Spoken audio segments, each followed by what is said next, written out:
This article is about national human rights commission. National human rights commission क्या है? It is a watch dog of human rights in the country, that is the rights related to life, liberty, equality and dignity of the individual guaranteed by the Indian Constitution or embodied in the international covenants and enforceable by the courts in India. It was established in conformity with the Paris Principles adopted for the promotion and protection of the human rights in Paris, October 1991, and endorsed by the General Assembly of the United Nations on December 20, 1993. ठीक है, तो NHRC national human rights commission क्या है? ये एक watch dog है। ठीक है, इसका किस चीज़ के लिए? ह्यूमन राइट्स की वायलेशन ना हो उसको देखता है ये। ठीक है, और जो ह्यूमंस हैं उनकी लाइफ को, जान को, लिबर्टी को, आज़ादी को, इक्वालिटी, ठीक है, समानता और डिग्निटी जो होती है, जो भी कॉन्स्टिट्यूशन में, हमारे संविधान में और इंटरनेशनल कोवेनेंट्स में, जो भी इंटरनेशनल ट्रीटीज़ में, जो भी कोर्ट्स हमारे कोर्ट्स में इन्फोर्सेबल है, उन सभी को ये देखता है कि कहीं पे इंडिया में कोई ह्यूमन राइट्स का वायलेशन तो नहीं हो रहा है।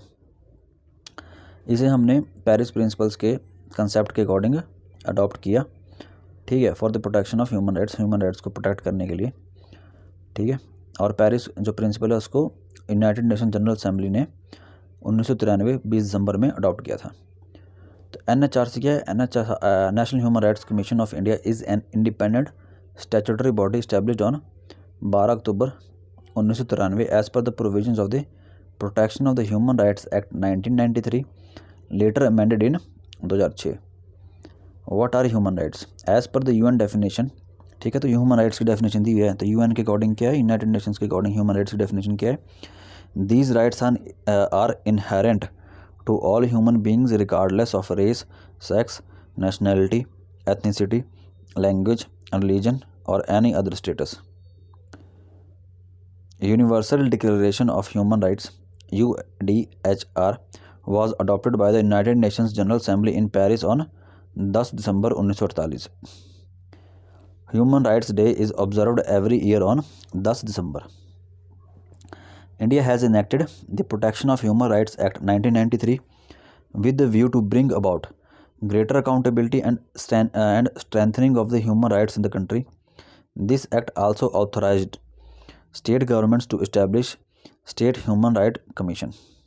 ठीक है, तो स्टेट ह्यूमन राइट्स कमीशन जो है वो protection of human rights act 1993 के अंदर इस्टेब्लिश किए जाते हैं by state governments. What is the composition of national human rights commission? ठीक है, तो की मेंबर्स क्या होते हैं? It is a multi member body consisting of the chairperson and 5 full time members and 7 deemed members. A person who has been the chief justice of India और a जज of the supreme court can become a chairman. Appointment क्या होती है? The chairman and members are appointed by the president on the recommendation of a 6 member committee consisting of the prime minister as its head. ठीक है, तो 6 member committee हमारा जो president है वो अपॉइंट करते हैं। ठीक है, चेयरमैन को और बाकी मेंबर्स को, जो 5 मेंबर्स हैं। ठीक है, on the recommendation of A committee. ठीक है, तो वो कमेटी जो है 6 मेंबर की कमेटी होती है। उस कमेटी में कौन कौन होते हैं? प्रधानमंत्री हेड होते हैं, स्पीकर ऑफ लोकसभा होते हैं, deputy chairman Rajya Sabha, leaders of opposition दोनों हाउस में of the parliament, that is Lok Sabha and Rajya Sabha, और यूनियन होम मिनिस्टर। तो टेन्योर क्या होता है? The chairman and members hold office for a term of 3 years और until they attain the age of 70 years whichever is earlier. ठीक है, तो या तो 3 साल के लिए ऑफिस होल्ड करेंगे या फिर 70 साल के लिए, और अगर 3 साल पहले कंप्लीट हो गए, मान लो 60 की उम्र में अपॉइंट करा, और अगर 63 तक 3 साल कंप्लीट हो गए तो फिर बस उतना ही कर सकते हैं वो, या फिर माना 68 की एज में उनको अपॉइंट करा या 69 की एज में, तो 70 ईयर्स तक ही वो रह सकते हैं। यानी कि 3 साल और 70 में से जो भी पहले आएगी उतना ही उनका टेन्योर है, उतना ही वो अपना इसमें पार्टिसिपेट कर सकते हैं।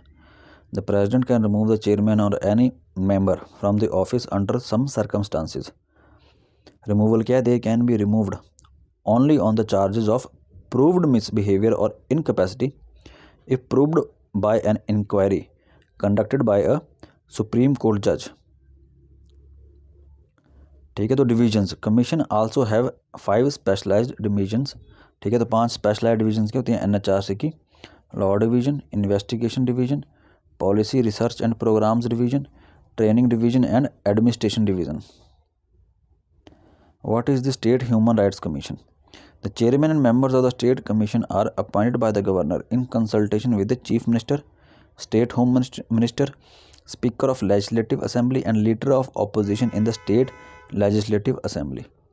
The chairperson and members hold office for a term of 3 years or until they attain the age of 70 years, whichever comes first. Although the chairperson and members of a State Human Rights Commission are appointed by the governor, they can only be removed by the president.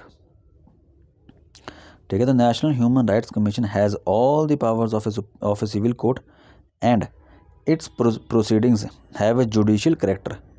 National human rights commission investigates grievances regarding the violation of human rights either suo moto और after receiving a petition. ठीक है। तो investigation suo motu का मतलब क्या हुआ, अपने आप से ही, खुद से ही, अगर उन्हें लगा कहीं ह्यूमन राइट्स वायलेट हो रहे हैं तो खुद से ही, अपने आप से ही, यानी कि सुओ मोटो उस पर एक्शन लेंगे, या फिर आफ्टर रिसीविंग अ पिटिशन या complaint. It has the power to interfere in any judicial proceedings involving any allegation of the violation of human rights.